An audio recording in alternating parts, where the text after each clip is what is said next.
बात गौर से सुनिएगा दोस्तों।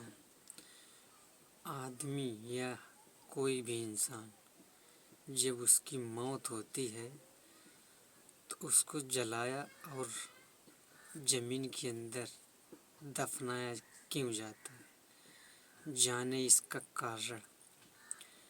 न ये हिंदू की बातें हैं न मुस्लिम की बातें हैं, ये पूरे संसार की बातें हैं। गौर से सुनिएगा।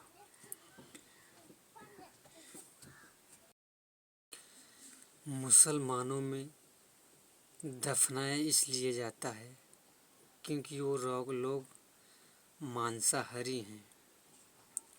मांसाहारी चाहे जो भी हो, चाहे इंसान हो या जानवर, अगर वह मांसाहारी है तो एक न एक दिन उसके शरीर को दूसरे लोग खाएंगे। चाहे कोई जानवर खाए, चाहे पशु पक्षी खाएं, चाहे ज़मीन के कीड़े खाएं, उसको खाएंगे ज़रूर।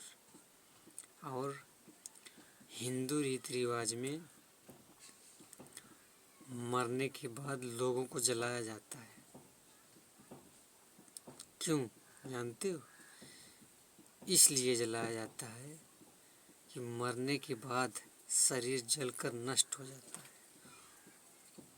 नष्ट होने के बाद वह शरीर किसी की भोजन के लायक नहीं बनता, न ही उसका कुछ अंश बचता है। कुछ हड्डियां बचती हैं, लेकिन वे हड्डियां समय के अनुसार अपने आप समाप्त हो जाती हैं।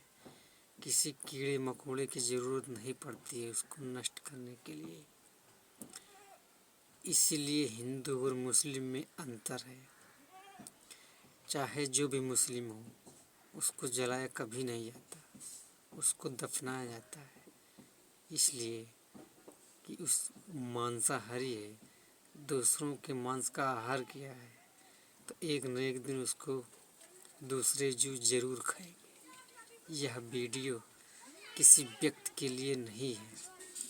यह वीडियो मैंने खाली लोगों को कुछ बातों को ध्यान में रखते हुए बताने का प्रयास किया है कि मांसाहार छोड़ें।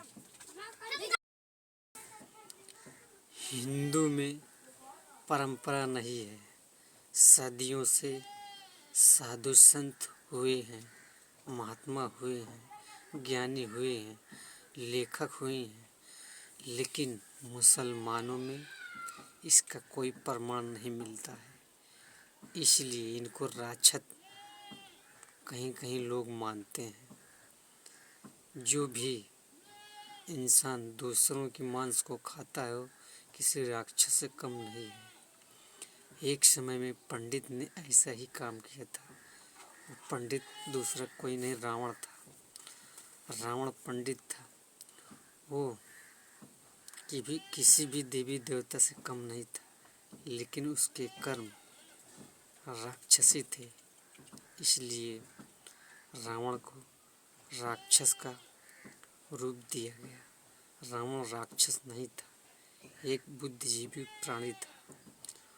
उसके समान आज तक धरती पर कोई पैदा नहीं हुआ, न ही आने वाले समय में हो ही सकता है।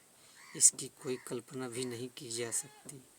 इस वीडियो को ज़्यादा से ज़्यादा शेयर करें। धन्यवाद।